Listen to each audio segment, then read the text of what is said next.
اللهم صل على سيدنا محمد وعلى آل سيدنا محمد كما صليت على إبراهيم وعلى آل إبراهيم في العالمين إنك حميد مجيد. أعوذ بالله من الشيطان الرجيم. بسم الله الرحمن الرحيم.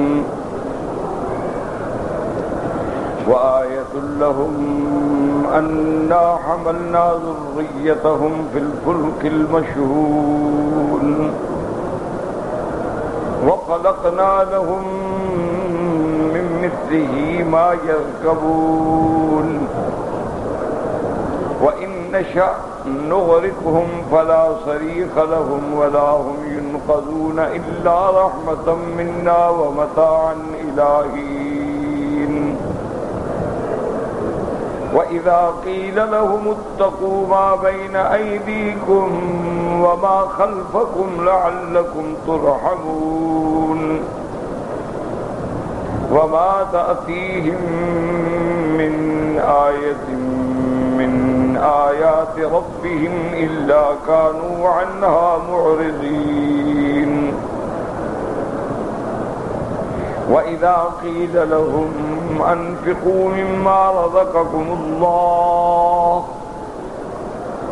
قال الذين كفروا للذين آمنوا أنطعم من لو يشاء الله أطعمه إن أنتم إلا في ضلال مبين. ويقولون متى هذا الوعد إن كنتم صادقين ما ينظرون إلا صيحة واحدة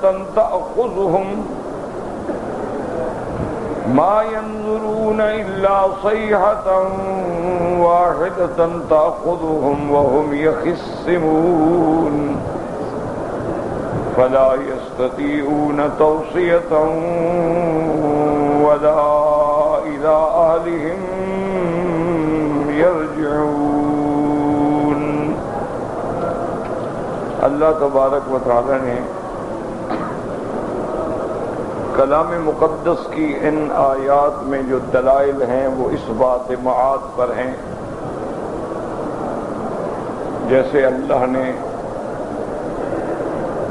دن رات کا ذکر فرمایا، شمس و قمر کا ذکر فرمایا کہ ان کو منور کرنا بھی اسی کے اختیار میں ہے اور بے نور کرنا بھی اسی کے اختیار میں ہے، چلانا بھی اسی کے اختیار میں ہے، روکنا بھی اسی کے اختیار میں ہے.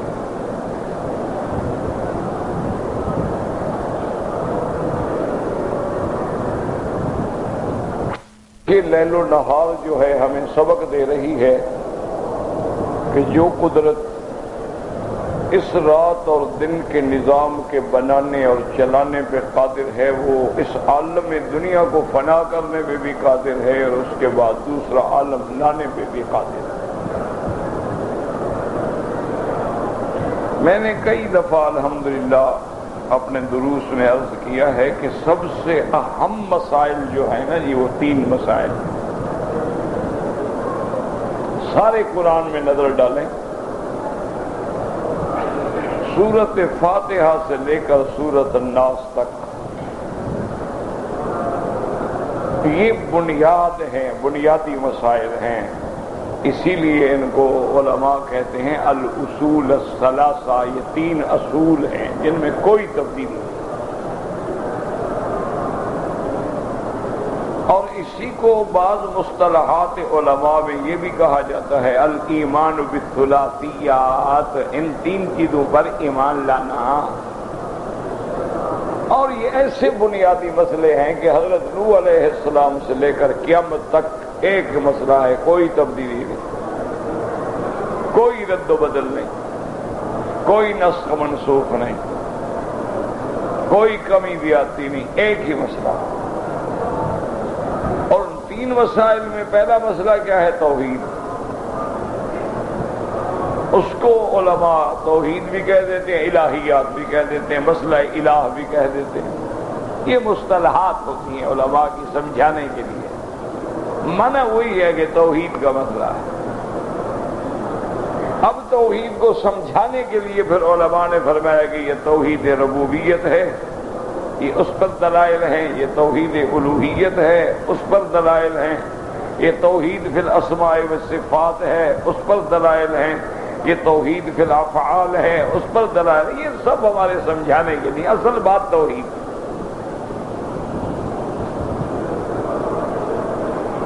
اور دوسرا مسئلہ جو اہم ہے، بنیاد ہے، وہ ہے النبوۃ والرسالۃ، کہ اللہ کے تمام انبیاء پر ایمان لانا کہ سب اللہ کے نبی رسول برحق،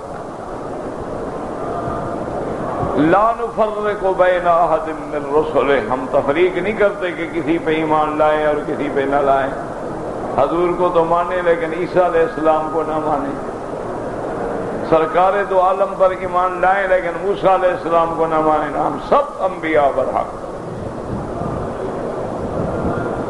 یہ جو آج کل ایک بہت بڑا مسئلہ بنایا گیا ہے، حالانکہ یہ بھی اسی دشمن کی تخطیط ہے لیکن ہم سمجھ نہیں رہے، کیونکہ قاعدہ یہ ہوتا ہے کہ باطل جب بھی کوئی بات لاتا ہے نا تو حق میں لپیٹ کے لاتا ہے۔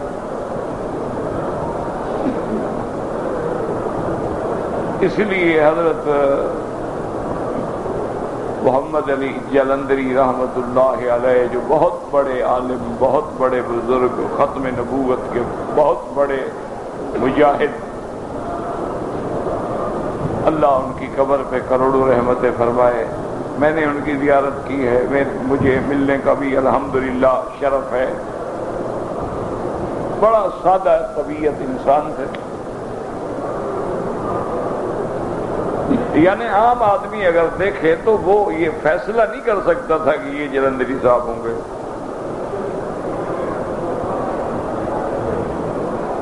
مجھے یاد ہے کہ ہمارے ایک وہ بھی بہت بڑے عالم تھے، حضرت پیر محمد علی شاہ صاحب پپلی راجن والے، پرانے علماء میں سے، پرانے بزرگوں میں سے تھے، بہت بڑے عالم تھے اور زبردست مناظر تھے شیعہ کے خلاف۔ اچھا، خدا کی شان ہے، ان کے سارے رشتہ دار برادری سب شیعہ، صرف وہی ایک گھرانہ تھا جو اہل سنت کا، اب بھی ان کی اولاد ہے ماشاءاللہ۔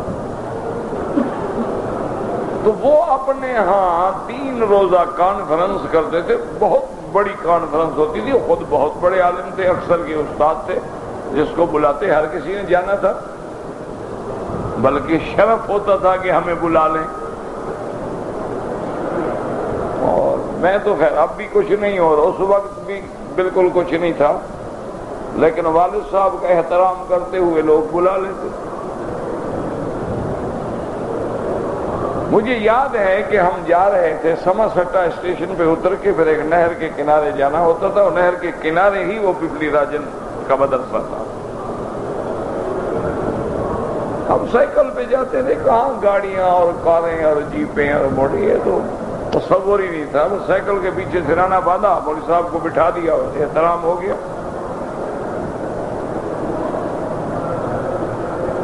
تو ہم جا رہے تھے تو مجھے راستے میں ہم گزر گئے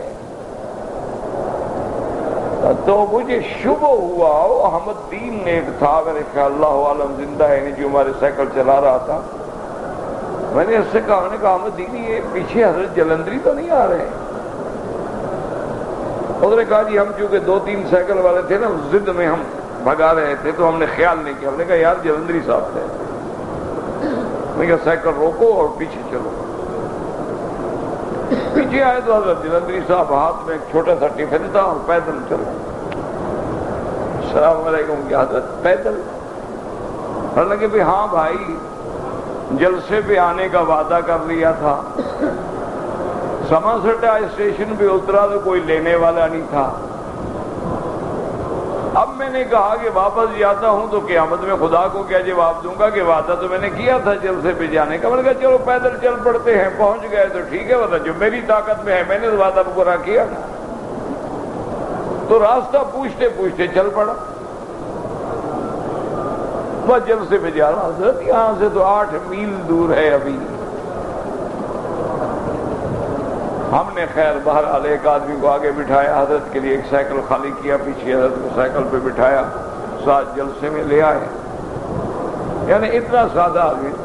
میں وہ جلسے والوں سے ناراض ہو گیا, حضرت جلندری کو لینے کے لیے کوئی نہیں گیا, کوئی عقل ہے؟ انہوں نے کہا حضرت لینے کے لیے انہیں 3 سائیکل والے بھیجے ہیں اور تینوں واپس آ گئے کہ حضرت آئے نہیں. انہوں نے پہچانے نہیں کہ حضرت جلدی. انہوں نے کہا وہ مولوی ہوگا, بڑا پیٹ ہوگا, بڑی گردن ہوگی, گلے میں ماشاءاللہ کوئی گلابی نیلا کوئی نہ کوئی پگڑا ہوگا, پگڑی ہوگی, اوپر کلا ہوگا, اور آگے پیچھے ہٹو بچو سرکار نوکر ہوں گے. تو مولوی صاحب تو اترے تو فقیر آدمی, بدلے سے آدمی تھے, وہ چل پڑے, وہ کسی نے پہچانے. اللہ کیا لوگ تھے, اللہ ان کی قبر پہ کروڑوں رحمتیں فرمائے. یعنی میں ان کے علم میں بھی جوتے کے برابر نہیں تھا, اور ویسے عمر میں بھی ان کے شاید بیٹوں سے پوتوں سے بھی چھوٹا تھا. اٹھ کے میرے پاس آئے اور کہنے لگے مکی صاحب ناراض نہ ہوں, تو ظہر کے بعد اعلان ہے آپ کی تقریر کا, اور میری تقریر انہوں نے رکھی ہے رات کو. میں نے آگے ایک جلسے پہ وعدہ کیا ہوا ہے, اور اگر میں ظہر کے بعد تقریر نہ کروں مجھے ٹرین نہیں ملے گی, ٹرین نہیں ملے گی تو میں وعدے پہ نہیں پہنچوں گا. لہذا آپ اگر مہربانی کر کے اپنا وقت مجھے دے دیں. میں نے کہا حضرت آپ حکم فرمائیں, میری تقریر کیا ہے, میں جاہل آدمی ہوں, آپ بزرگ ہیں, عالم آدمی, آپ کی تقریر ہم بھی سنیں گے, فائدہ اٹھائیں گے. وہ سننے کا جی کھانا, انہوں نے کہا بھائی اذان ظہر کی ہوگی, ظہر کے بعد میں نے تقریر کر دی, کون سا کھانا. آ گئے, تقریر کی 2.5 گھنٹے پوری تقریر کی, عصر کی نماز پڑھائی. انہوں نے کہا حضرت اب تو کھانا کھا لیں. میں بھی پھر گاڑی پہ نہیں پہنچوں گا نا, سائیکل لائیں اور کھانا میرے ٹفن میں ڈال دیں, راستے میں کہیں کھا لوں گا. بھوکے آئے اور بھوکے گئے. ایسے لوگ کہاں ہوں گے جناب. اب تو مولوی صاحب کہتے ہیں ہوائی جہاز کی ٹکٹ بھیجو, اور وہ بھی فرسٹ کلاس کی ہو, اور 3 جلسے ہوں نا, تینوں سے ٹکٹ لیتے ہیں. انا للہ و انا الیہ راجعون, لا حول ولا قوت. پتہ نہیں خدا کو قیامت میں کیا جواب دے. یعنی اگر آپ نے اسلام آباد سے لاہور سے کراچی آنا ہے, اور وہاں کراچی میں 3 جلسے ہیں, ہر جلسے والے سے کہیں گے بھی میں نے آپ کے لیے آنا ہے نا, ٹکٹ بھیجو. 2 ٹکٹوں کے پیسے واپس لے لیں گے, 1 استعمال کر لیں. جب یہ حال ہو تو لوگوں کی اصلاح کیسے ہو. آج ایمان سے کہیں اللہ کے حرم میں بیٹھے ہیں, پوچھے نا کسی مولوی سے, ٹی وی پر جا کے تقریر کرنا, ٹیلی ویژن پہ جانا, چینل پہ جانا, اسٹیشن پہ جانا جائز ہوگا نہیں حرام ہے. کون کہے گا؟ جو نہیں جاتا, جس کو بلایا نہیں جاتا. جس کو بلایا جاتا وہ جاتا ہے, اس کے لیے حلال ہے. جس مولوی کا نام بڑا ہو گیا ہے وہ ٹیلی ویژن پہ آتا ہے, اس کے لیے جائز ہے. جس غریب کو کوئی بلاتے ہوں گے, نہیں جی یہ شریعت کے خلاف ہے, حضور کے زمانے میں نہیں تھی, لا حول ولا قوت الا باللہ. حضرت یہ تو کافروں کی بنائی ہوئی چیز ہے. اور جو شریف آدمی جاتے ہیں وہ کہتے ہیں جناب آپ ہوائی جہاز میں چڑھتے ہیں, یہ بھی کافروں نے بنایا ہے, حضور کے زمانے میں نہیں تھا. مرضی ہے, جو مرضی ہے ٹکریں, ہر کسی کے پاس. ہم بھی منہ میں زبان رکھتے ہیں, دلائل تو ہیں.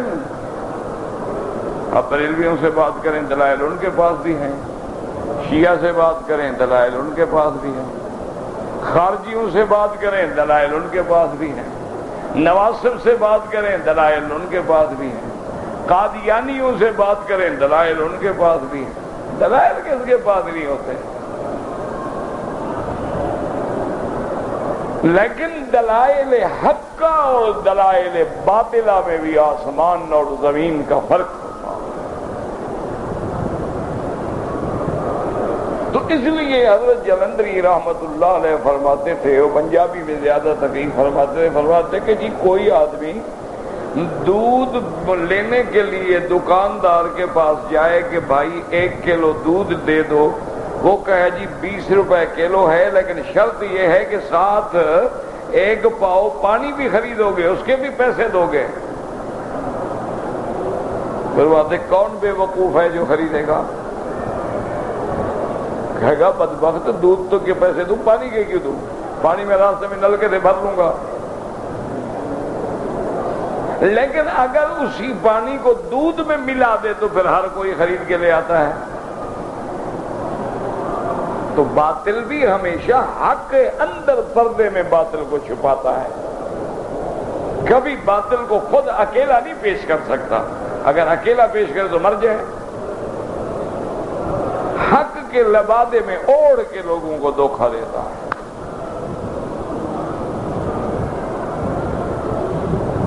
چودہ 1400 سال گزر گئے ہیں، ابھی تک قوم فیصلہ نہیں کر سکی کہ حضور نور تھے یا بشر تھے. دیکھو نا باطل نے کیسا شور مچایا. اچھا ان مولویوں سے کبھی ٹھنڈے دل سے پوچھنا اکیلی جگہ پہ میرا نام نہ لینا، میرے نام سے تو ان کو الرجی ہے، فوراً خارش ہو جاتی ہے. میرا نام سن کے تو ان کو اللہ معاف کرے، توبہ توبہ توبہ. کبھی کبھی مجھے ٹیلی فون کر کے گالیاں دیتے ہیں، میں بھی سنتا رہتا ہوں بڑے آرام سے شوق سے کہ چلو آج چند تعریف کرنے والے ہیں تو کوئی گالی دینے والا بھی تو ہو نا، اسی سے تو پھر ہم ٹھیک ہوتے ہیں نا. سارے تعریف کرنے والے ہو جائیں تو ہم خود بگڑ جائیں گے. کوئی گالی دینے والا بھی تو ہونا چاہیے.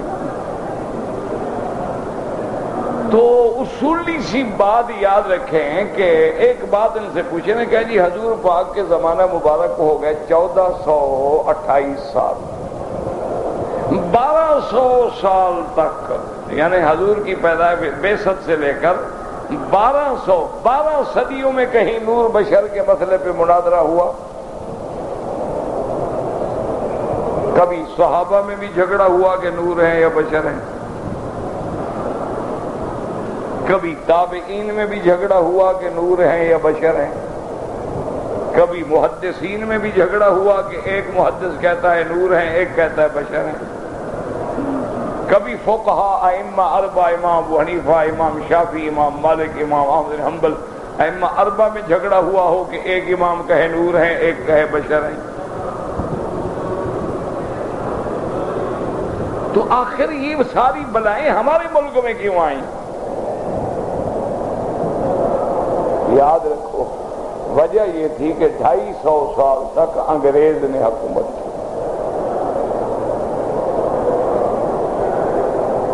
اور انگریز بڑا چالاک دشمن ہے. اس نے باقاعدہ آپ کے ملک پر، ہند پر قبضہ کرنے کے لیے، اس وقت ہندوستان تھا نا، پاکستان بنگلہ دیش سارا ہندوستان تھا، اس پہ قبضے کرنے کا پروگرام بنایا. پہلے تاجروں کو بھیجا، کاروباری طور پہ اقتصادی طور پہ ذرا کنٹرول کیا، پھر سائمن کمیشن بھیجا، پھر رپورٹ کے لیے اپنی خفیہ ایجنسیوں کے بندے بھیجے کہ بھئی اس ملک پہ ہم قبضہ کرنا چاہتے ہیں، ہمیں ذرا بتاؤ کیا کریں. انہوں نے کہا جناب یہ مذہبی ملک ہے، ان کو مذہب کے نام پہ لڑاؤ.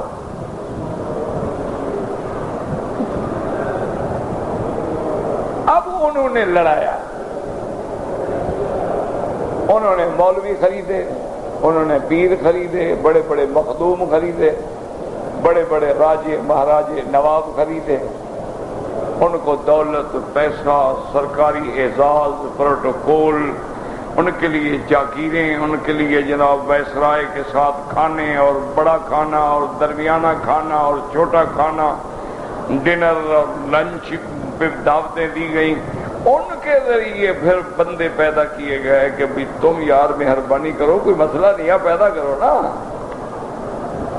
تو یہ تب مسئلے پیدا ہوئے، کہیں نور کا، کہیں بشر کا، کہیں حاضر ناظر کا، کہیں مختار کل کا، کہیں میلاد شریف کا، کہیں 11ویں شریف کا، کہیں 87ویں شریف کا، کہیں رجبی شریف کا، اور نہ صحابہ میں تو کبھی جھگڑا نہیں ہوا، نہ میلاد پہ ہوا، نہ رجبی پہ ہوا، نہ 11ویں شریف، نہ کل شریف، نہ جمعرات شریف، نہ 40واں شریف۔ یہ سارے شریف تو تم نے پیدا کیے ہیں نا۔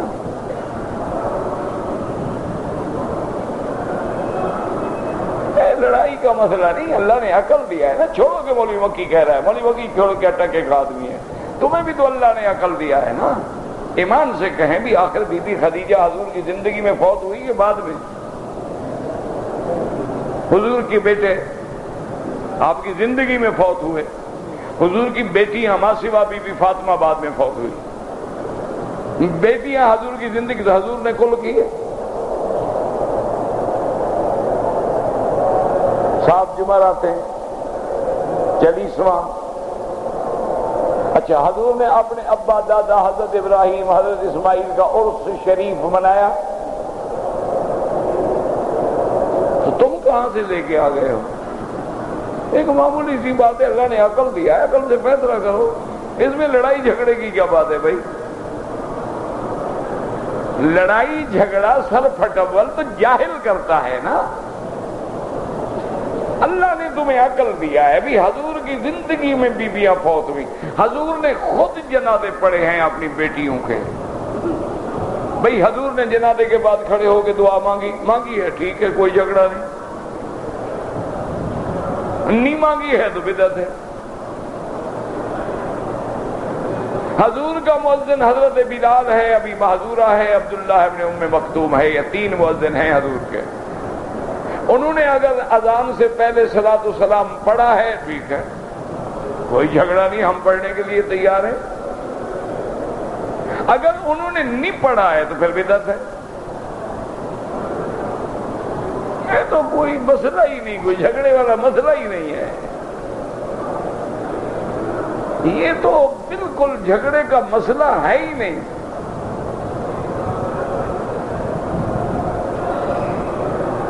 ایک موٹی سی بات ہے، بھی ہم نے کلمہ پڑھا ہے حضور کا، لا الہ الا اللہ محمد الرسول اللہ۔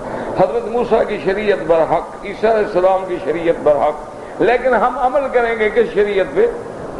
محمد الرسول اللہ۔ اگر حضور کی مہر ہے آمنا صدقنا نہیں ہے تو غلط ہے۔ اس میں کون سی لڑائی کا جھگڑا ہے بھائی؟ اگر تم حجر اسود سے طواف شروع کر کے حجر اسود پہ چکر پورا کرو گے، یہ ہے سنت محمد مصطفیٰ۔ اگر رکن یمانی سے شروع کرو، طواف ہی نہیں ہوا۔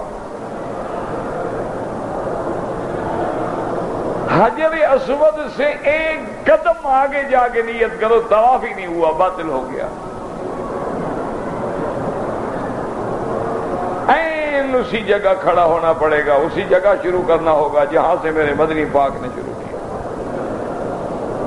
تو جب ہم جگہ میں ایک قدم نہ آگے جا سکتے ہیں نہ پیچھے جا سکتے ہیں، تو یہ کیا تماشا ہے کہ اذان سے پہلے ہم آدھے گھنٹے کے صلاۃ و سلام پڑھتے ہیں، کبھی درود تاج پڑھتے ہیں، کبھی درود لکھی پڑھتے ہیں، پتہ نہیں کون کون سے درود انہوں نے نکال رکھے ہیں ماشاءاللہ، جو نہ حضور نے پڑھے نہ صحابہ نے پڑھے، بعد میں لوگوں نے لکھے۔ بھئی اگر اس کے مطابق ہے ٹھیک ہے، اگر خلاف ہے تو خلاف ہے۔ ایک ٹھنڈے دل سے سوچا کرو، یہ کوئی جھگڑے کی بات نہیں۔ اب علماء جو ہے نا، یاد رکھو ہمیشہ کہ باطل جو ہے وہ حق کے لبادے میں آئے گا۔ وہ کہے گا حضور صلی اللہ علیہ وسلم امام الانبیاء، خاتم الانبیاء، سید الاولین والآخرین، شفیع المذنبین، آپ جیسا اجمل اکمل دنیا میں کوئی نہیں آیا، لیکن اصل میں نور تھے اور بشریت کا لباس اوڑھا ہوا تھا۔ اب پردہ دے دیا نا، اندر ایک مسئلہ پیدا کر دیا۔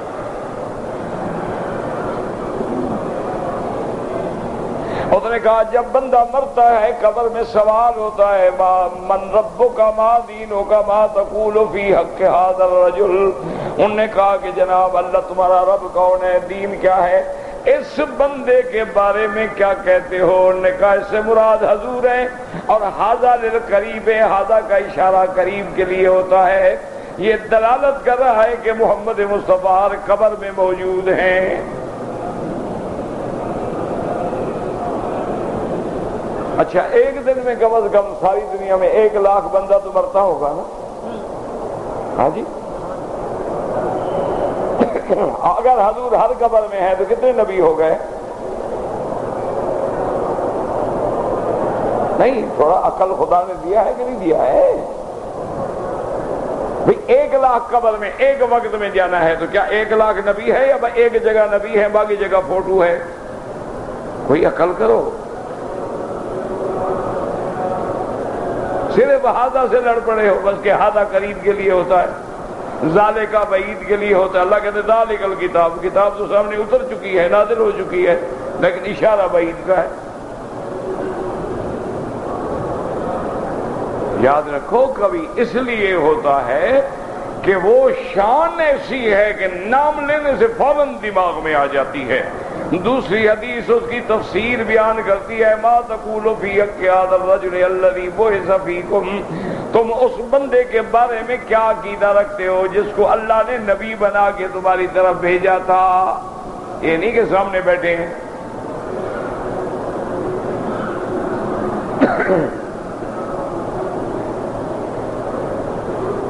تو اس لیے ہمیشہ یاد رکھیں کہ وہ مسئلہ خود ایسے بنائیں گے، پیدا کریں گے کہ حضور حاضر ناظر ہیں، اور پھر اگر پوچھو جی ہر جگہ کیسے، انہوں نے کہا جب ہر جگہ اللہ حاضر ناظر ہو سکتا ہے تو نبی بھی حاضر ناظر۔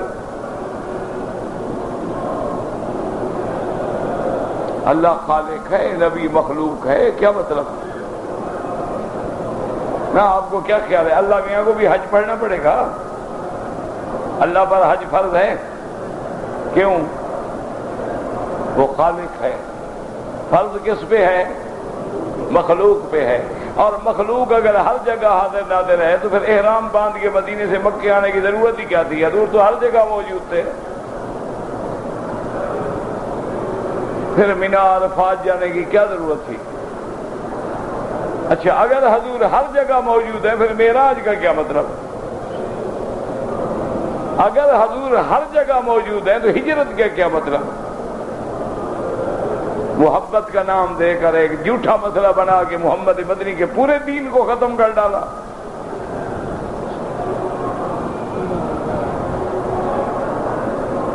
یاد رکھو اللہ کے حاضر ناظر ہونے کا معنی یہ نہیں ہوتا کہ اللہ ہر جگہ موجود ہے، بالکل غلط بات ہے۔ یاد رکھو جو یہ عقیدہ رکھتا ہے وہ کافر ہو جاتا ہے۔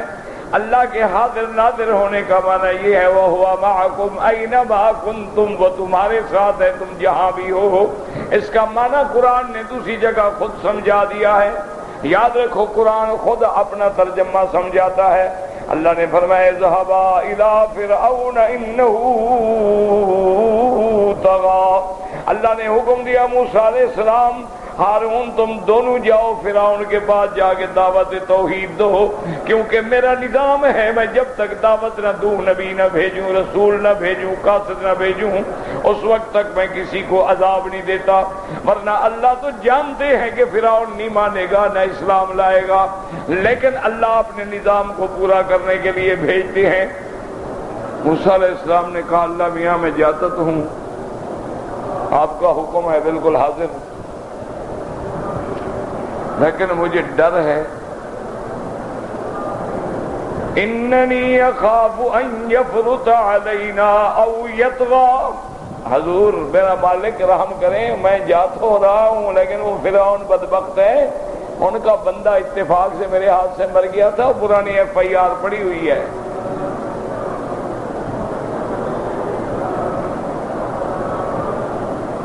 اللہ میاں ہم جاتے تو ہیں لیکن اگر انہوں نے اسی قتل میں مجھے پکڑ لیا تو پھر کیا ہوگا؟ بندہ تو مر گیا تھا میرے ہاتھ سے۔ اگر پوچھے گا میں نبی ہوں میں تو جھوٹ نہیں بولوں گا، میں تو کہوں گا کہ جناب باقی بندہ مر گیا تھا۔ اگر وہ مجھے اسی FIR میں 302 کی سزا دے کے پھانسی چڑھا دے تو دعوت کون دے گا، تبلیغ کون کرے گا؟ اب دیکھو اللہ کیا فرماتا ہے، قال لا تخافا، فرمایا موسیٰ ہارون بالکل نہ ڈرو، اننی معکما، میں جو تم دونوں کے ساتھ ہوں۔ اننی معکما، میرا اللہ کیسے ساتھ ہیں؟ فرمایا اسمع وارا، ساتھ ہونے کا معنی یہ ہے کہ میں تمہاری ہر بات سن بھی رہا ہوں، دیکھ بھی رہا ہوں۔ جب ہر چیز میرے علم میں ہے تو گویا میں تمہارے ساتھ ہوں۔ بات کو سمجھا کریں، کیونکہ جو چیز علم میں ہو وہ قریب ہوتی ہے اور جو علم میں نہ ہو وہ بعید ہوتی ہے۔ دیکھیں نا، کبھی کبھی آدمی اینک ہے، دیکھ اچھا یہاں رکھ لیتا ہے، بھول گیا کہاں رکھی تھی، ڈھونڈو، یار اینک تھی میری، وہ اینک تھی میری، وہ اینک تھی میری، وہ ڈھونڈ کے علم نہیں تو ڈھونڈ رہا ہے۔ علم ہو تو 1 سیکنڈ میں نیچے کر لیتا ہے، کیونکہ کائنات کا ذرہ ذرہ میرے اللہ کے علم میں ہے، لہذا وہ ہر چیز ان کے قریب ہے اور وہ ہر چیز کے قریب ہے۔ یہ معنی نہیں نعوذ باللہ جیسے روافض کہتے ہیں اللہ حضرت علی کے اندر حلول کر گئے ہیں، اور جیسے بعض جاہل صوفی کہہ دیتے ہیں اللہ حضرت منصور حلاج کے اندر بول رہا تھا انا الحق انا الحق۔ وہ کہتے ہیں جناب وہ منصور تو نہیں کہہ رہا تھا، وہ تو اللہ میاں کہہ رہے، لیکن اللہ میاں اس کے اندر تھے۔ یعنی اللہ خدا کا خوف کرو، اللہ سے ڈرو، قبر بھی ہے، حشر بھی ہے آگے۔ وہ ایک عالم شکر ہوتا ہے، عالم شکر کے اندر جب آدمی ڈوب جاتا ہے۔ اب جیسے دیکھا ہے کہ مجنوں ہے وہ لیلا کے عشق میں ڈوبا ہوا ہے، ہر وقت بیٹھے لیلا لیلا لیلا، کتا گزرا اٹھا کے گلے لگا لیا، کتے کو چوم رہا ہے۔ کسی نے کہا بے وقوف کتا تو نجس ہے، کہا تمہیں کیا پتا در کوہ لیلا رفتہ بود، یہ لیلا کی گلی میں پھرتا رہتا ہے، میں تو لیلا کو چوم رہا ہوں۔ تو یہ کیا ہے کہ عشق تھا؟ حضرت منصور نے بھی عشق میں آ کر شکر میں ڈوب کے کوئی بات کہہ دی، وہ کوئی حجت تھوڑی ہے۔ اسی لیے علماء نے لکھا ہے کہ کلام صوفی آدر شریعت حجت نیست، اسی لیے انہوں نے لکھا ہے کہ صوفیوں کا کلام شریعت میں حجت نہیں ہوتا، یہ کبھی کبھی اپنے پیار کے نشے میں بیٹھ کے کوئی لفظ کہہ جاتے ہیں، لہذا وہ شریعت نہیں بن سکتا۔ شریعت وہ ہوگی جو اللہ کے قرآن میں ہے یا فرمان محمد مصطفیٰ میں ہے۔ یاد رکھو یہ معنی ہے حاضر ناظر کا کہ ہر چیز اللہ کے سامنے ہے، ہر چیز کو دیکھ رہے ہیں ناظر ہو گئے، ہر چیز کو جان رہے ہیں تو حاضر ہو گئے، ہر جگہ کو ہر چیز کو دیکھ رہے ہیں، ورنہ اس کا اپنا مقام عرش پہ ہے جیسے اس کی شان کو زیبا ہے۔ تو ہمیشہ یاد رکھیں کہ باطل حق کے پردے میں دھوکہ دیتا ہے۔ قادیانی سے پوچھو، انہوں نے بھی لکھا ہے کہ ہمارا ایمان ہے حضور خاتم النبیین ہے، اور جو حضور کو خاتم النبیین نہ مانے وہ کافر ہے۔ اب بندہ پڑھے گا وہ کہے گا یار یہ مولوی عجیب ہے، وہ تو خود لکھ رہا ہے بیچارہ کہ حضور خاتم النبیین ہے اور جو خاتم النبیین نہ مانے وہ کافر ہے، یہ خواہ مولوی پیچھے پڑ گئے۔ آگے جب صفحہ الٹیں گے تو لکھے گا کہ خاتم کا معنی مہر ہے، یعنی میرے نبی کی مہر سے اور نبی بنتے ہیں۔ خاتم کا معنی آخر نہیں، خاتم کا معنی آخری نبی نہیں، بلکہ خاتم کا معنی مہر ہے۔ جب مہر لگا کے حضور کسی کو پروانہ جاری کر دیں وہ بھی نبی ہو جائے گا۔ اب دیکھیں کیسے معنی بدلا کہ خاتم النبیین مانتا ہوں لیکن معنی یہ ہے، اور وہ ساری حدیثوں کا انکار کر دیا کہ انا خاتم النبیین لا نبی بعدی۔ حضور نے فرمایا کہ میرے خاتم کا معنی یہ ہے کہ میرے بعد کوئی نبی۔ اسی طرح فرمایا انا محمد وانا احمد وانا الحاشر الذي يحشر الناس على قدمي، فرمایا وانا العاقب الذي ليس بعده نبی، اور کہیں فرمایا انا خاتم النبیین وانتم خاتم الامم، کہ جیسے میں سب سے آخری نبی تم آخری امت۔ اب یہاں بھی مانا کریں مہر کا تو امت مہریں لگا کے امت بناتی جائے، یہ تو ٹیکسال مشین ہو گئی، نبوت تو نہ ہوئی نا۔ ایک بندہ بیٹھ جائے مہر لگاتا ہے شام تک 1 لاکھ 1.5 لاکھ نبی تو بنا لے گا نا. تو اس لیے ہمیشہ یاد رکھیں یہ سارا چکر جو ہے اصل میں انگریز کا ہے، اور موجودہ دور میں جتنا دھوکہ ہے وہ یہود کا ہے. یاد رکھنا ہمیشہ، جہاں فتنہ دیکھو گے پیچھے یہودی ہوگا. اقتصادی پریشانیاں ہیں تو پیچھے یہودی.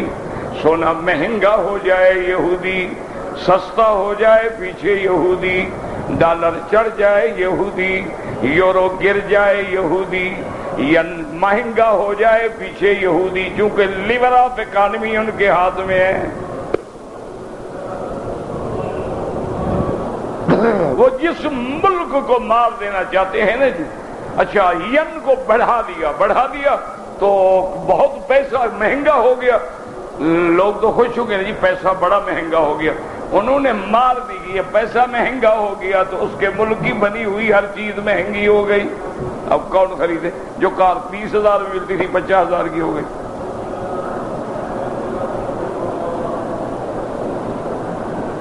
یہ اقتصادی گیم ہے، اس کے پیچھے لازم یہودی. فلسطین میں قتل عام ہے پیچھے یہودی، عراق میں قتل عام ہے پیچھے یہودی، جہاں جہاں قرآن کی توہین ہو رہی ہے پیچھے یہودی، حضور کے کارٹون بنے پیچھے یہودی. ہر فتنے کے پیچھے یہودی. اور ایک وقت آئے گا جب یہ بدبخت اتنے کمزور ہو جائیں گے کہ حدیث میں آتا ہے کہ جب کسی درخت کے پیچھے چھپیں گے، پتھر کے پیچھے چھپیں گے تو وہ درخت پکارے گا یا مسلم تعال ورائی یہودی فقتلو، آؤ جلدی میرے پیچھے یہودی چھپا ہے، مارو بدبخت کو. اچھا حضور نے فرمایا حدیث میں آتے الا الغرقد، ایک درخت ہے اس کا نام ہے غرقد، وہ نہیں بتائے گا، باقی ہر درخت بتائے گا. اب دیکھو یہودیوں نے اپنے سارے ملک میں غرقد لگا دیا ہے، وہ کہتے ہیں یہ ہمارا درخت ہے.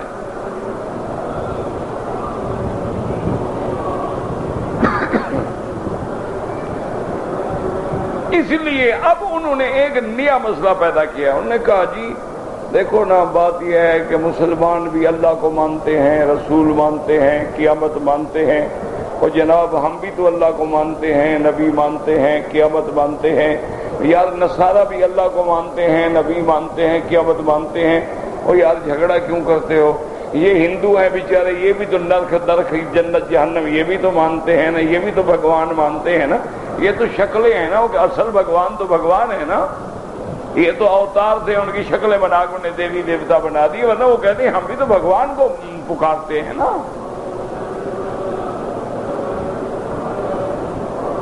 وہ کہتے ہیں جناب دیکھو نا، تم زمزم پیتے ہو، ہم جمنا سے نہا کے پوتر ہوتے ہیں، پانی تمہارے پاس بھی ہے، ایک پانی ہمارے پاس بھی ہے، تمہارے پاس کنواں ہے، ہمارے پاس تو دریا ہے.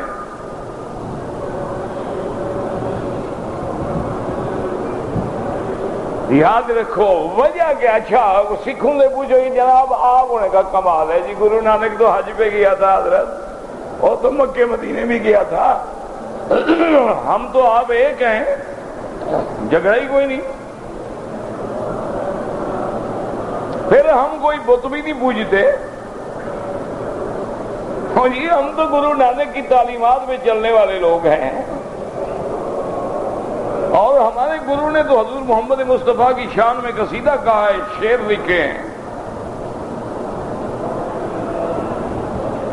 اب انہوں نے ایک تخطیط کی ہے، سازش کی ہے کہ یار جب سب دین ایک ہے تو جھگڑا کس بات کا. وہ کہتے ہیں دیکھو نا جی، مسجد کیوں بنائی جاتی ہے؟ عبادت ہو. اور کنیسہ کیوں بنایا جاتا ہے؟ عبادت ہو. گرجا کیوں بنایا جاتا ہے؟ عبادت ہو. مندر کیوں بنایا جاتا ہے؟ عبادت ہو. تو یہ ساری عبادت کی جگہ ہے نا، تو خواہ اتنے خرچ کرنے کی کیا ضرورت ہے؟ ایک ہی مسجد رہنے دو. اچھا تم لوگوں نے جمعہ کے دن جمعہ پڑھنا ہے نا، ہم نے تو اتوار عبادت کرنی ہے، یہودیوں نے کرنی ہے سیٹرڈے کو، انہوں نے کرنی ہے سنڈے کو، ہم نے کرنی ہے فرائیڈے کو. ایک ایک دن کا فرق ہے، اسی ایک ہی جگہ پہ کر لو کٹھے مل کے. کیوں خواہ تم مندر بناؤ، وہ جناب کنیسہ بنائے، کلیسا بنائے، ہر ایک جگہ آ جاؤ نا. پھر دیکھو نا جی، مرد بھی انسان ہے، عورت بھی انسان ہے، کبھی عورت نماز پڑھا لیا کرے، کبھی مرد پڑھا لیا کرے، مساوات ہونی چاہیے، انسانی حقوق ہونے چاہیے نا۔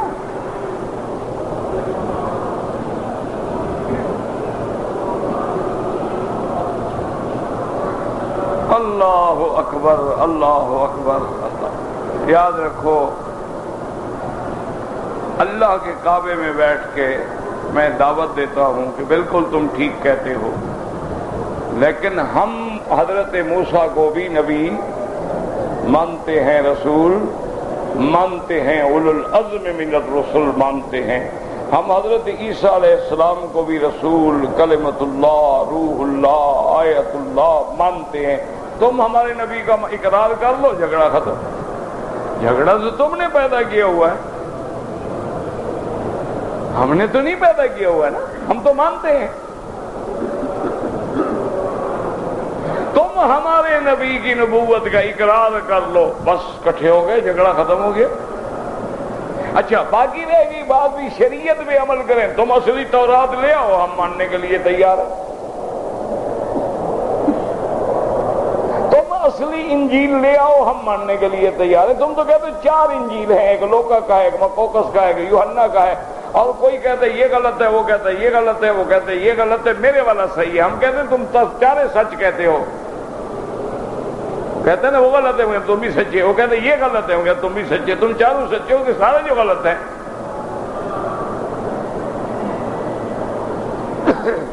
تو جھگڑا تم کر رہے ہو، ہم تو جھگڑا نہیں کرتے۔ ہم تمہارے نبی کو مانتے ہیں، ان کی شان مانتے ہیں، عظمت مانتے ہیں۔ تم ہمارے نبی کے کارٹون بناتے ہو، جھگڑا ہم کرتے ہیں۔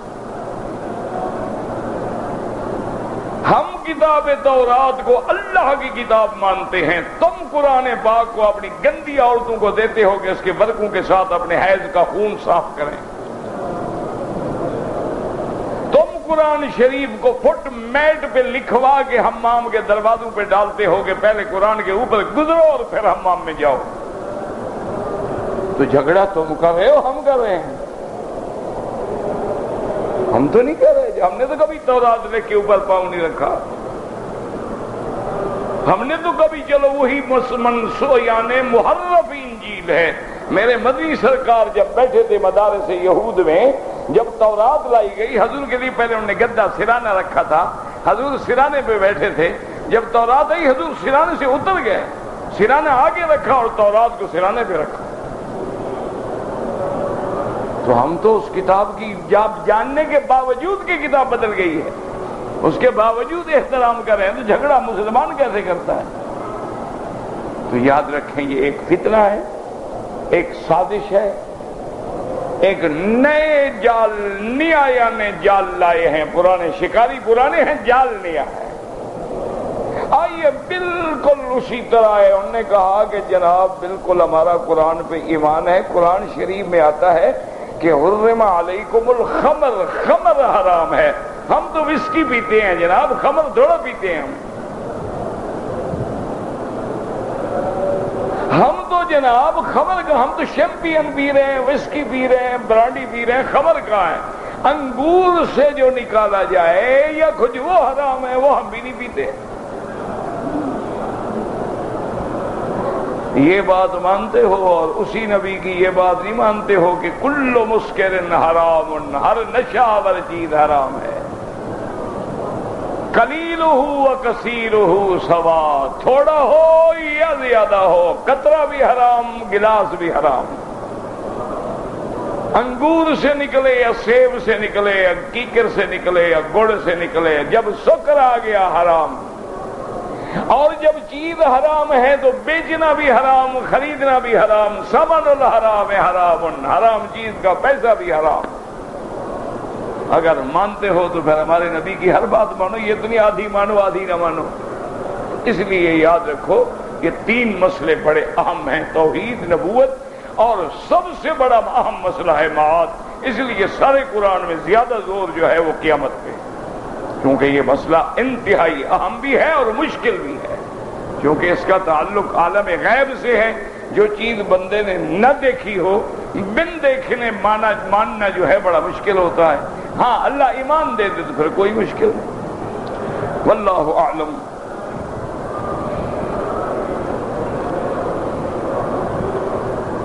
کہتے ہیں جی کہ مسجد الحرام کے گرد و نواح میں لوگ جوتوں کے ساتھ چلتے ہیں، کیا ہو گیا؟ ٹھیک ہے، اگر جگہ صاف ہے تو نماز ہو جاتی ہے۔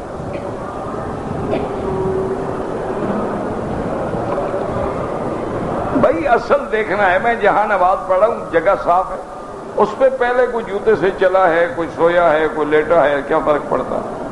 لیکن آپ کے کپڑے کو کبھی خون لگ گیا، آپ نے دھو دیا، پاک ہو۔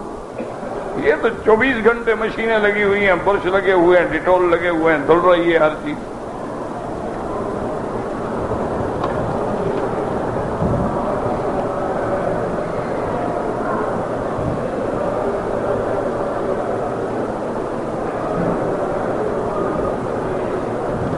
بہرحال آپ کی تنخواہ 1 لاکھ روپے سے زیادہ ہے، آپ اپنے والدہ اور بیوی کو حج کرانا چاہتے ہیں تو آپ کو قرضہ لینا ہوگا، کوئی بات نہیں، کوئی فرق نہیں پڑتا ہے، وہ دینے کی طاقت موجود ہے نا۔ جب دینے کی طاقت موجود ہو کوئی مسئلہ نہیں، بالکل حج کرائیں۔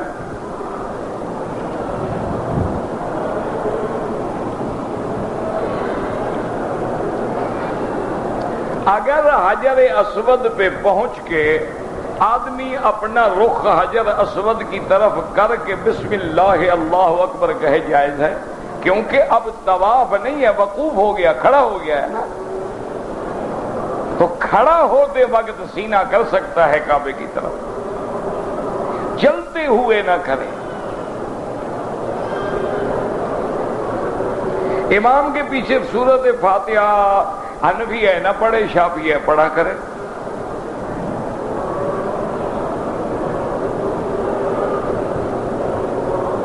مجھے طواف کی حالت میں کسی نے ویل چیئر ماری، میرا خون نکل آیا، کوئی باؤ خون نکلنے سے دم نہیں پڑتی، کیا جاہلوں نے مسئلے بنا رکھے ہیں؟ خون بھی تمہارا نکلے اللہ جرمانہ بھی تم پہ کرے، یعنی یہ انصاف ہے اللہ کا؟ بھی تمہیں چوٹ لگی ہے، تم ہمدردی کے قابل ہو کہ جرمانہ تم پر کر دیا جائے؟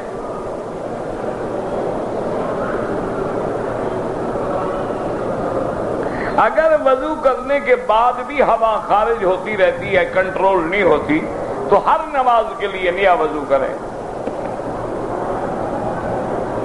بعض لوگ کہتے ہیں کہ داڑھی اتنی ہو کہ دور سے نظر آئے، اگر بیوی دور سے نظر آئے تو کام ہو جاتا ہے؟ کیا خیال ہے؟ بیوی وہ ہو جو دور سے نظر آئے، شو کیس میں کھڑی رہے۔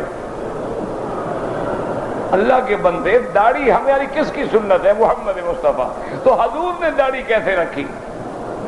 بات ختم ہو گئی۔ اگر حضور کی داڑھی دور سے نظر آتی تھی تو ٹھیک ہے، اور یملأ صدرہ، حضور کا سینہ مبارک بھرا رہتا تھا، بات ختم ہو گئی، یہ تو واضح ہے۔ اور جس کا تم حوالہ دے رہے اس کی اپنی داڑھی یہاں تک تھی، جس کا تم حوالہ دے رہے ہو نا کہ دور سے داڑھی نظر آئے، ان کی اپنی داڑھی مبارک یہاں تک تھی۔ وہ تو بیچارے نے یہ کہا کہ چلو رکھنے والے تو بنے، تم پیچھے پڑ گئے اس غریب کے۔ وہ تو مانا یہ تھا کہ میاں نہیں جو رکھتے ہو تو چلو کچھ تو رکھ لو، کچھ نظر تو آئے کہ مسلمان ہے، پتہ تو لگے مرد ہے یا عورت ہے نا۔ عورت کی داڑھی ہوتی ہے تمہارے ملک میں؟ اچھا، ہجڑے کی ہوتی ہے؟ تو مرد ہوتا ہی وہ ہے جو داڑھی والا ہو، بغیر داڑھی والا مرد کہتے ہیں۔ وہ تو میاں بیوی سے معلوم ہوگا تو بہنیں لیٹی ہوئی ہیں، بغیر داڑھی والا تو مرد نہیں ہوتا۔ زینت الجبال اللحا وزینت الرجال اللحا وزینت النساء الحیا۔ پہاڑوں کی زینت سبزہ ہوتا ہے، مرد کی زینت داڑھی ہوتی ہے، اور عورت کی زینت حیا ہوتا ہے، عورت کی زینت میک اپ نہیں ہوتا۔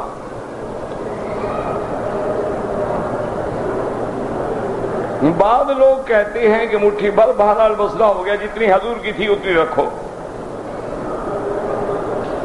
ظہر کی نماز کی پہلی 4 سنتیں رہ جائیں، احناف کے نزدیک سنت مؤکدہ ہے، نماز کے بعد 4 سنتیں پڑھیں۔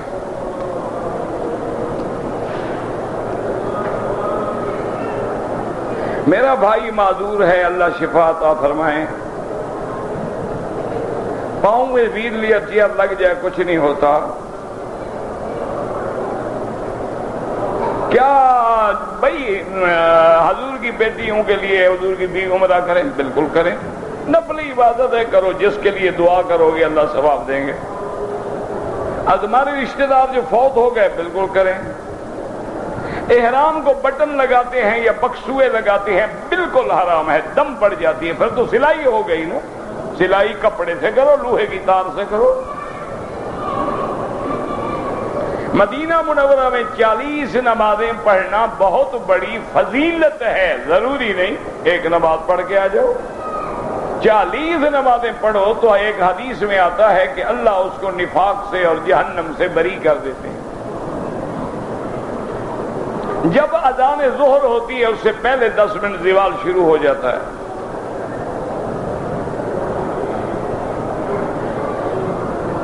ہم احرام باندھنا بھول گئے تھے. میقات پہ یاد آیا احرام دوسرے کے پاس تھا. مسجد عائشہ سے احرام باندھا. کیا کرنے آ رہے تھے کہ آپ احرام تو بھول گئے، باقی یاد کیا رکھا. اب آپ میقات کے عمرے سے بھی محروم ہو گئے اور ایک دم بھی پڑ گئی. عمرے پہ آ رہے تھے، احرام بھول گئے، باقی یاد کیا رہا. پاسپورٹ یاد رہا، ڈالر یاد رہے، جو ایئر ہوسٹس کی شکل دیکھتے رہے وہ یاد رہی. ماشاءاللہ ہمارے حج عمرے قبول ہے نا جی. احرام باندھا ہوتا ہے لبیک اللہم لبیک، اور نظریں ایئر ہوسٹس کی ٹانگوں پہ ہوتی ہیں. پہلی دفعہ دیکھی ہوتی ہے نا بیچاروں نے ایسی گوری چٹی لڑکیاں. کیا کریں غریب. میری بیٹی کو جنات کا اثر ہوتا ہے. سورۃ البقرہ اس کو ٹیپ میں لگا کے ہیڈ فون لگا کے سنائیں، سب جن شن بھاگ جائیں گے.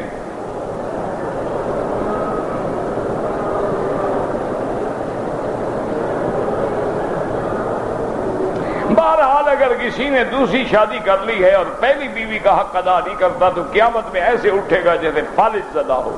ایک حصہ اس کا فالج زدہ ہوگا تاکہ لوگوں کو پتہ لگے کہ یہ وہ بدبخت ہے جس نے بیوی سے عدل نہیں کیا. نہیں کر سکتے ہو طلاق دے دو. یہ کیا ہے کہ لٹکا کے رکھو بیوی کو کہ ہے تمہاری بیوی، ہے تمہارے نکاح میں، رہے اپنے گھر میں. نہیں رکھ سکتے ہو طلاق دے دو، دوسری جگہ شادی کرے. اللہ تعالیٰ کو ملنے کے لیے وسیلے کی ضرورت ہے. وسیلہ تو وہاں ہو جو نہ ملتا ہو، جو کہے میں تمہارے قریب ہوں، پھر کیا ضرورت ہے وسیلے کی. اذا سألک عبادی انی فانی قریب. سیڑھیاں تو وہاں لگاؤ نا جو دور ہو.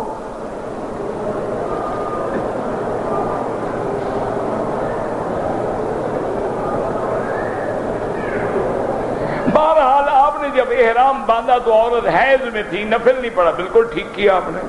آپ حیض سے فارغ ہوئے، غسل کیا، طواف کیا، صفا مروہ کیا، سب ٹھیک کیا آپ نے. بالکل ٹھیک کیا. میں نے احرام پہننے کے بعد غلطی سے 2 منٹ ٹوپی سر پہ رکھی، کچھ بھی نہیں ہوتا. میری بیوی نے چہرے پہ نقاب ڈال لی، کچھ بھی نہیں ہوتا ہے. ٹھیک ہے، کوئی حرج نہیں.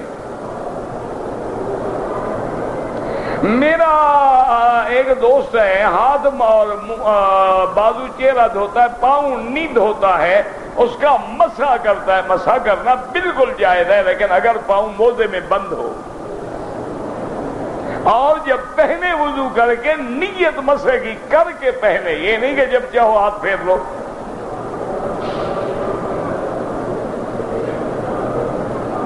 اگر 2 گھنٹے کے بعد بھی بال کاٹ لیے تو دم نہیں پڑتی. 2-4 ریال خیرات کر دو. پہلا احرام کب سے شروع ہوا؟ جب حضرت آدم پیدا ہوئے. آدم نے حج کیا ہے تو احرام باندھا ہے. ہمارے ملک میں بعض لوگ حضور کے نام پہ انگوٹھا چومتے ہیں. یہ 100% بدعت ہے. حضور کا نام جب آئے درود پڑھیں. اللہ کا بھی یہی حکم ہے اور حضور کا بھی یہی حکم ہے.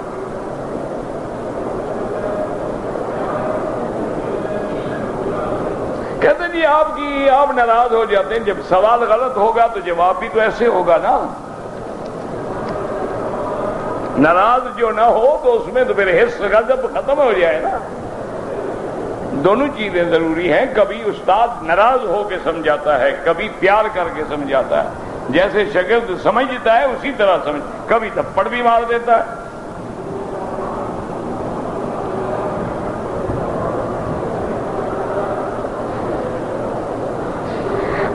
ایک آدمی نے نائی کے پاس گیا بال کٹوانے کے لیے، بال نہیں کٹوائے، پہلے شیو کرا لی، ماشاءاللہ، توبہ بھی کرو اور ایک دم بھی ادا کرو، یعنی احرام سے آپ داڑھی مڈا کے نکل رہے تھے، ماشاءاللہ۔ کہ یہ آدمی ہو تو ایسا ہو کہ یہ عمرے کے قبول ہونے کی نشانی ہے کہ اس نے کعبے میں آ کے بھی خدا کا حیا نہیں کیا۔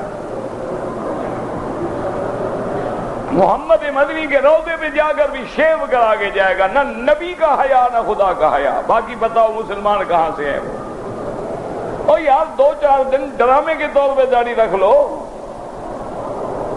کچھ تو شرم کرو نا، کس جگہ کھڑے ہو۔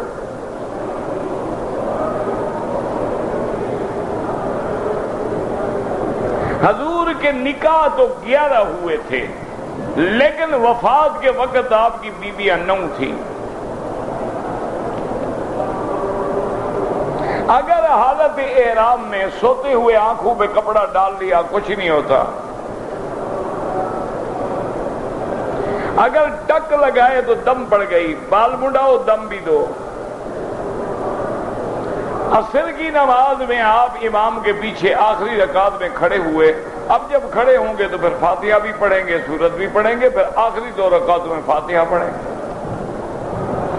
یعنی یوں موٹی بات یاد رکھو، جو چھوڑا ہے وہ پورا کرو۔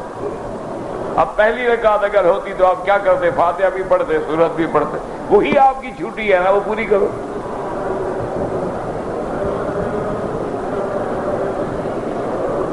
دو مرد اور 3 عورتیں ہیں، امام اور مقتدی کی کیا ترتیب بنائیں گے؟ امام مقتدی کی ترتیب، مرد آگے کھڑا ہوگا اور 2 مرد پیچھے، عورتیں اس کے پیچھے۔ اخروہن کما اخر اللہ، عورتوں کے لیے آخری صف۔ بعض علماء فرماتے ہیں کہ 2 امام ہوں تو امام تھوڑا آگے ہو، ایک دائیں طرف مرد، بائیں طرف مرد، عورتیں پیچھے۔ بہرحال عورتوں کو امام نہ بنا دینا، باقی سب ہو جائے گا کام۔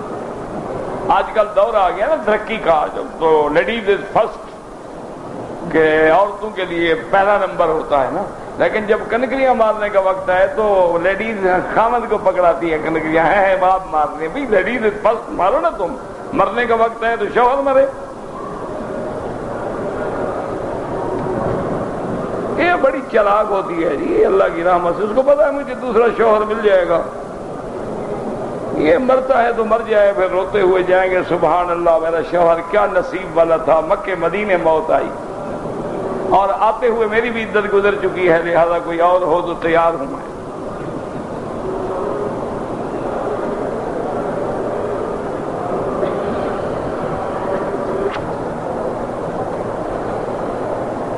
بہرحال جناب، آپ کی والدہ نے بھی 3 چکر کیے، 7 نہیں کیے، ان کا بھی عمرہ نہیں ہوا۔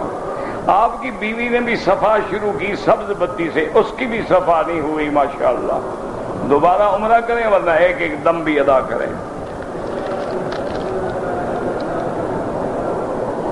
ایک آدمی نے اپنی بیوی سے ہم بستری کرنے سے پہلے اس کا دودھ پی لیا، اچھی بات ہے، بکری گھر میں ہو گئی، بیوی بھی گھر میں ہو گئی، بھئی فائدے کی بات ہے نا، کیا نقصان ہے؟ بلکہ دودھ کچھ رکھ لیا کرو، دوست آئے تو ان کو بھی پلاؤ۔ اور فلمیں دیکھو انگریزی، انشاءاللہ پیشاب پیو گے، فکر نہ کرو۔ وہ وقت آ رہا ہے، جو آدمی یہاں تک آ گیا نا نیچے بھی چلا جائے گا۔ بہرحال دودھ پینے سے نکاح نہیں ٹوٹتا، لیکن احتیاط کرو۔ ربنا تقبل منا انک انت السمیع العلیم وتب علینا انک انت التواب الرحیم۔ اللهم اجعلنا وللمسلمین من كل هم فرجا ومن كل ضيق مخرجا ومن كل بلاء عافيا۔ اللهم اشفنا واشف مرضانا ومرضى المسلمين۔ اللهم فرج هم المهمومين، نفس كرب المكروبين، واقض الدين عن المدينين، واشفنا واشف مرضانا ومرضى المسلمين، اصلح اولادنا واولاد المسلمين۔ اللهم اجعلنا واجعلهم من عبادك الصالحين الناجحين الراشدين الفائزين۔ صلی اللہ تعالی علی خیر خلقہ سیدنا محمد وعلی آلہ وصحبہ اجمعین اجمعین اجمعین اجمعین اجمعین اجمعین